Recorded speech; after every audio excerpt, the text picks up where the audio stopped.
Episode 6 ladies hostel. రక్తం కొత్త దారుల్లో ప్రవహించడానికి సిద్ధపడి, నరాలు వీణాతంతుల్లా కథన కుతూహలాల రాగాన్ని ఆలపించడానికి ఆయాత్తపడి, శరీరాల మధ్య తూనీగలా అటు ఇటు పరిగెత్తే గాలి, నీటి మధ్యే ఉన్న దాహంతో వికసించే కలువ పువ్వు, ఆయాసం కూడా నిశ్చలత్వం పొందే అనుభూతి. సమయం రాత్రి 11:59:57.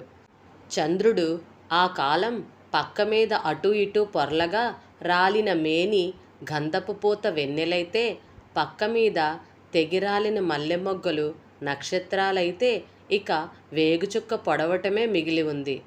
జడపిన్ను మన్మధుడి రథపుశీల, ముక్కుపుడక గుర్రపు తలకట్టు, జడ చెర్నాకోల, చనుకట్టు కళ్ళేన్ని వదిలేయగానే పరిగెత్తే గుర్రాల తాకిడికి భ్రమణాన్ని కంపనంలోకి మార్చుకున్న భూదేవి. సమయం రాత్రి 11:59:59. వర్షపు చినుకుల మధ్య ప్రేమ పరిపూర్ణత్వాన్ని పొందే సమయాన తలుపు మీద టక్ టక్ టక్ లాఠీకర్రతో కొట్టిన చప్పుడు. ఆమె బిత్తరపోయింది. అతడు అయోమయంలో చిత్తరువయ్యాడు. మళ్ళీ చప్పుడయింది. 2 నిమిషాల తరువాత తలుపు తీశాడు. ఎదురుగా పోలీస్ ఇన్స్పెక్టర్ నిలబడి ఉన్నాడు. Mister Rayanna, ladies hostel room number 13లో అపురూపలక్ష్మి అనే అమ్మాయిని హత్య చేసిన కారణంగా మిమ్మల్ని అరెస్ట్ చేస్తున్నాను. షాక్కే షాక్ తగిలినట్టు ఆ సమయంలో ఆ వార్తకి రాయన్న విభ్రాంతి చెందాడు. కిరణ్మయి షాకే చూస్తూ ఉండిపోయింది. ఒక అర్ధరాత్రి ఎందుకో మెలకువ వచ్చి కళ్ళు విప్పగానే మంచానికి అరంగుళం క్రిందుగా గదంతా నీళ్లు నిండి వస్తువులు తేలుతూ కనబడితే అది కలో నిజమో అర్థం కాక మనిషి అయోమయంలో ఎలా విభ్రాంతి చెందుతాడో, అది కల కాదని నిజమైన వరద అని తెలుసుకోవడానికి ఎలా కొంత సమయం పడుతుందో అలాగే తయారైంది ఆమె పరిస్థితి. ఒక మధుర స్వప్నం నుంచి మేల్కొన్నట్టు అనిపించింది. అతడి కన్నా ముందు ఆమెకే పరిస్థితి అర్థమైంది. ఆ అపురూపలక్ష్మి చచ్చిపోయిందా? తనలో తనే గొణుక్కున్నట్టు అతడు అనుకుంటున్నాడు. అది నిజంగా అతడి అయోమయ అవస్థో, లేక చూపరుల్ని కూడా మోసం చేసే అమాయకత్వపు నటనో అర్థం కావడం లేదు గాని, ఒకటి మాత్రం నిజం. అపురూపలక్ష్మి అనే ఆమె ఒకరు నిజంగా ఉన్నారు. అంతవరకు వాస్తవం. ఆమెవరో తన భర్తకు తెలుసు. అది కూడా నిజమే. అతడు తనకు జోక్ చెప్తుండగా కల్పితం అనుకుంది. కానీ అది కొంతవరకు నిజం. హాస్టల్ కిటికీ నుంచి వేలాడడం అబద్ధం అయి ఉండొచ్చు గాని 13వ నెంబర్ గది విషయం మాత్రం నిజం. సాధారణంగా ఏదైనా కథ కానీ జోకు కానీ చెప్పవలసి వచ్చినప్పుడు మన అనుభవాలకు కొసమెరుపు జోడించి చెబుతాం. కిటికీలోంచి వేలాడటం అలాంటి కొసమెరుపు అయి ఉండొచ్చు.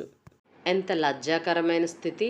మల్లెపూల పక్క మీద నుంచి పెళ్ళికొడుకు అరెస్ట్ అవ్వడం, నునుసిగ్గు బరువుతో తడబడే అడుగులతో తెల్లవారుజామునే గదిలోంచి బయటకు వెళ్ళవలసిన పెళ్ళికూతురు, అస్తవ్యస్తమైన బట్టలలో ఆ గదిలో ఉండాలో బయటకు వెళ్లాలో తెలియని స్థితిలో ఏదీ నిశ్చయించుకోలేక శిలాప్రతిమలా నిలబడవలసి రావడం. ఇంత రాత్రి, అందులోనూ మొదటి రాత్రి. అతడెక్కడికి పోడండి, మేము హామీ ఉంటాం. ఒకేసారి వచ్చే ఈ రాత్రిని భంగపరచకండి అని వారిలో ఒక్కరూ ఆ ఇన్స్పెక్టర్ని వాదించలేకపోయారా? అగరొత్తుల పొగ ఇంకా ఆ గదిలోంచి పూర్తిగా పోలేదు. పక్క మీద దుప్పటి పూర్తిగా నలగలేదు. ఇన్స్పెక్టర్ ఇంకా అలాగే నిలబడి రాయన్న చేతిని స్పృశిస్తూ రండి అన్నాడు మరొకసారి. అప్పటికి రాయన్న కూడా పరిస్థితిని జీర్ణం చేసుకున్నట్లున్నాడు. నెమ్మదిగా కదిలాడు. కదిలి ద్వారం వైపు వెళ్ళలేదు. కిరణ్మయి దగ్గరకు వచ్చాడు. ఆమె బేలగా అతడి వైపు చూసింది. ఎంతైనా స్త్రీ కదా. భయం వల్ల వచ్చినవో, ఇరుక్కున్న అసహ్యకరమైన పరిస్థితి వల్ల వచ్చినయో తెలీదు కానీ ఆమె కళ్ళలో నీళ్లు వచ్చాయి. అతడు తలదించుకుని నెమ్మదిగా ఆమెకు మాత్రమే వినబడేలా అన్నాడు. ఎప్పుడైనా మనలో ఒకరు ఏదో ఆలోచనలో ఉన్నప్పుడు రెండో వాళ్ళు ఏమిటిప్పుడు నువ్వు ఆలోచిస్తున్నది అని అడిగితే వాళ్ళు ఏం ఆలోచిస్తున్నది చెప్పాలి అనుకున్నాం, గుర్తుందా కిరణ్మయి? ప్రతిసారి నేనే అడుగుతూ వచ్చాను. ఈ రాత్రి ఒక్కసారి కూడా నువ్వు నన్నేం అడగలేదు. అడక్కపోయినా నేనే చెప్తున్నాను. ఇప్పుడు నేనేం అనుకుంటున్నానో తెలుసా కిరణ్? కనీసం నా భార్య అయినా నన్ను నమ్మితే చాలు అనుకుంటున్నాను. ఒక్క రాత్రి పరిచయంతో ఎంత సైకాలజిస్ట్ అయినా ఎదుటి మనిషిని అంచనా వేయడం కష్టం అని నువ్వు అన్నావు. మనసులో మాట. ఎంత ఇబ్బంది కలిగించేదైనా, ఎంత మోమాట పెట్టేదైనా ఒకరికొకరికి చెప్పుకోవాలి అని కూడా మనం అనుకున్నాం. అపురూపలక్ష్మి నాకు తెలుసు, అంతే. అంతకన్నా వేరే ఏ సంబంధమూ లేదు. మనస్సాక్షిగా చెప్తున్నాను, నన్ను నమ్ము అని అక్కడి నుంచి నడిచాడు. అతడు వెనకే ఇన్స్పెక్టర్ కూడా సాగిపోయాడు. వాళ్ళిద్దరూ ఆ గదిలోంచి బయటకు నడవగానే వెల్లువలా లోపలికి వచ్చారు ఆత్మీయులు.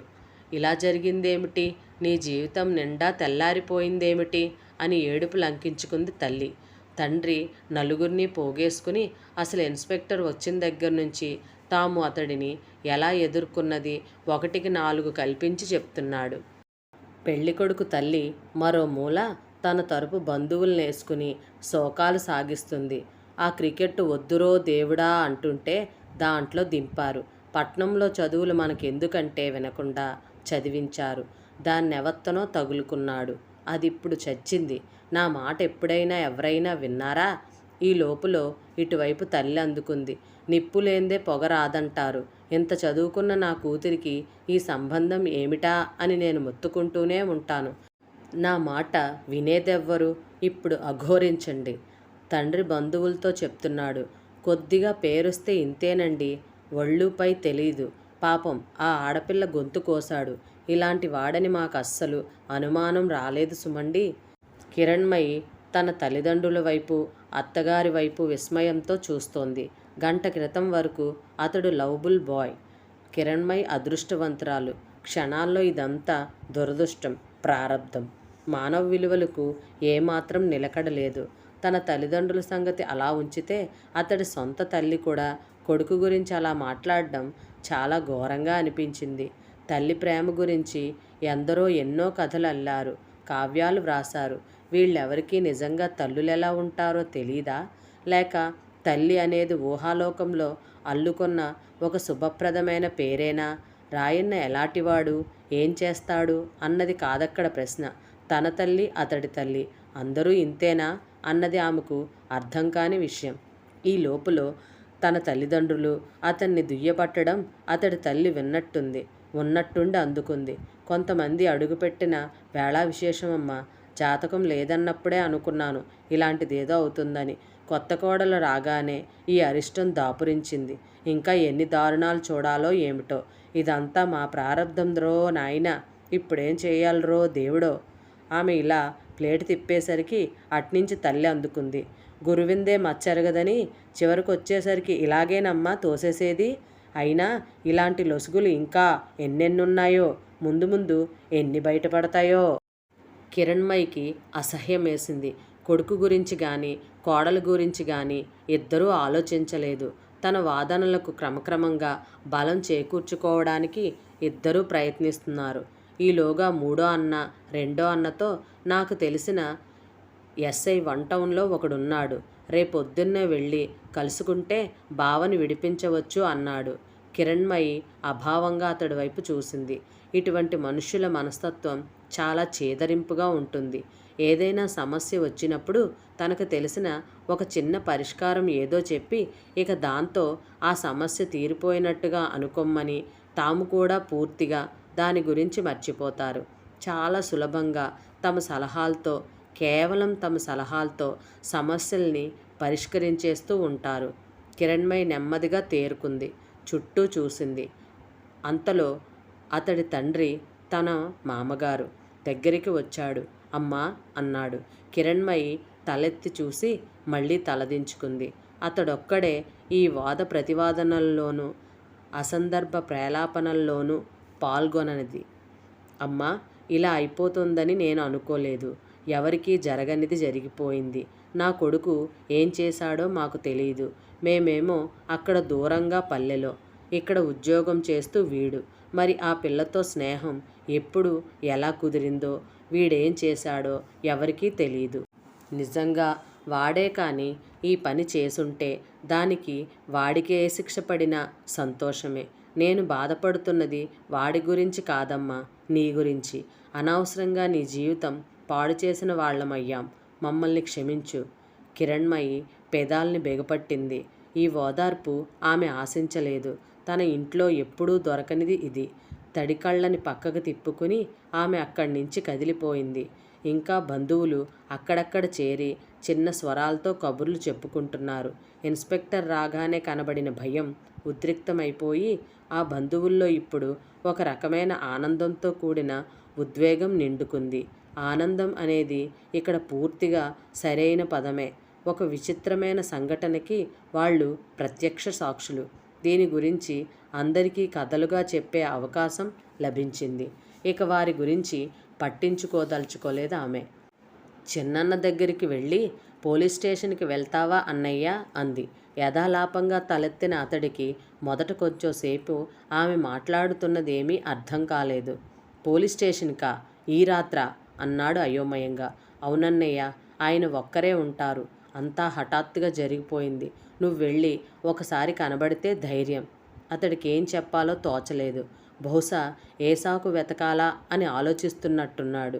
కొంచెం సేపుండి ఇంత రాత్రి పోలీస్ స్టేషన్లోకి రానిస్తారో లేదో అన్నాడు. అతడికి వెళ్ళటం ఇష్టం లేదని మాటల్లోనే తెలిసిపోతుంది. ఇంతలో అతడి భార్య తన వదిన దూరంగా ఎవరితోనో చిన్న కంఠంతో తనకి కాస్త వినపడేలా, అన్నీ కొత్త కొత్తవి వస్తున్నాయమ్మా ఈ ఇంట్లోకి. ఈ పోలీసులు, అరెస్టులు మేమింతకు ముందు ఎరగం అన్నట్టు వదిన లాకప్పుల్లో పడుకోవడానికి చాపా దిండు ఇస్తారా అంది. చాపా దిండా? ఇంకా నయ్యం, మా ఊళ్ళో ఒక అతన్ని పట్టుకెళ్ళి చావ చితక్కొట్టారట వదిన. ఇదంతా ఏదో కథలో పుస్తకంలో చదివితే ఛ, ఇలా జరుగుతుందా, మనుష్యులు ఇలా మాట్లాడతారా అనుకునేది. కానీ కళ్ళ ముందు జరుగుతున్న సంఘటన అది. ఈ లోపులో మామగారు ఆమె దగ్గరకొచ్చి మనం వెళ్దామా అమ్మా అని అడిగాడు. ఆమె ఆశ్చర్యంతో ఆయన వైపు చూసి అంతలో ఒక నిర్ణయానికి వచ్చినట్టు సంతోషంతో అలాగేనండి అంది. ఆ మాత్రం ఆసరా దొరికితే చాలు ఆమె సాగిపోగలదు. మామగారితో కలిసి మొదటి రాత్రి పోలీస్ స్టేషన్కి వెళ్తున్న పెళ్లి కూతుర్ని చూసి బొగ్గలు నొక్కుకున్నారు బంధువులు. నేను వెళ్తానులే అన్నాడు అన్న లేచి. వద్దులే అన్నయ్య, అంత రాత్రి పోలీస్ స్టేషన్కి రానిస్తారో లేదో మందలింపుగా అని బయలుదేరింది. అప్పుడే ఇన్స్పెక్టర్ మిగతా ఫార్మాలిటీస్ పూర్తి చేసినట్టున్నాడు. వచ్చిన ఇద్దరిని చూసి ఆశ్చర్యపోయాడు. ముఖ్యంగా పెళ్లి కూతుర్ని చూసి. ఒకసారి మేము ఆయన్ని కలుసుకోవచ్చా ఇన్స్పెక్టర్ గారు అడిగింది. ష్యూర్ ష్యూర్ అన్నాడు అతను. లాకప్లో పెట్టలేదు, గదిలో బల్ల మీద పడుకోమని చెప్పాను అని లోపలికి తీసుకువెళ్తూ, సారీ, నాకు మీ ఫస్ట్ నైట్ అని తెలియదు, కానీ రూల్స్ని నేను ఏం చెయ్యలేను అన్నాడు. దోషి ఉన్న ప్రదేశం వరకు వెళ్ళి జాలి వల్లో మరే కారణం వల్లో అతడిని అరెస్టు చెయ్యకపోతే ఆ విషయం పై అధికారులకు తెలిస్తే కారణాలు ఏమైనా ముందు సస్పెండ్ చేయడం ఖాయం. ఇన్స్పెక్టర్కి క్రికెట్ అంటే కొద్దిగా ఇంట్రెస్ట్ ఉంది. రాయన్న పేరు విని ఉన్నాడు. అదీగాక తను అరెస్టు చేసిన పరిస్థితి వల్ల ఏమోలో కాస్త గిల్టీ ఫీలింగ్ ఉన్నట్టుంది. కిరణ్మయి మామగారికి మాత్రం ఇది వింతగా ఉంది. ఆయనకి తెలిసినంతలో పోలీస్ స్టేషన్ అంటే అక్కడందరూ యమభటుల్లా లాఠీలతో కొడుతూ ఉంటారనే అభిప్రాయం ఉంది. దానికి కాస్త భిన్నంగా ఉంది ఇక్కడ పరిస్థితి. ఆయన పోలీస్ స్టేషన్కి రావడం ఒక విధంగా మంచిదే అయ్యింది. లేకపోతే ఆ రాత్రంతా కొడుకుని చిత్రహింసలు పెడుతున్నట్టు ఏవేవో ఊహించుకుని బాధపడేవారు. ఈ సంఘటనతో అందరికన్నా బాగా కదిలిపోయినవాడు రాయన్న. క్రీడాకారులు, కళాకారులు పైకి ఎలా కనపడినా లోపల చాలా సున్నితంగా ఉంటారు. అర్ధరాత్రి అకస్మాత్తుగా జరిగిన ఈ సంఘటనతో మొదట అతడికి ఏమీ అర్థం కానంతగా మెదడు మొద్దుబారిపోయింది. ఏదో ట్రాన్స్లో ఉన్నవాడిలా భార్యతో చివరిసారి మాట్లాడి ఇన్స్పెక్టర్తో నడిచాడు. పోలీస్ స్టేషన్లో ఒంటరిగా కూర్చున్నాక మబ్బులు వీడిపోయినట్టు ఒక్కొక్క పొర వీడిపోయి వాస్తవం ఎదురుగా నిలబడి నవ్వసాగింది. భవిష్యత్తు సమూలంగా నాశనం అయిపోయింది అన్న సంగతి కొట్టొచ్చినట్లు కనబడుతోంది. ఇక సభ్య సమాజంలో మామూలు మనిషిగా తిరగలేడు. రేపు కోర్టులో నేరం రుజువైతే ఉరిశిక్షో యావజ్జీవ కారాగార శిక్షో తప్పదు. క్రికెట్లో శిఖరాలు ఎక్కాలన్న కోరిక పూర్తిగా తొలగిపోయింది. ఇక అది అసంభవం.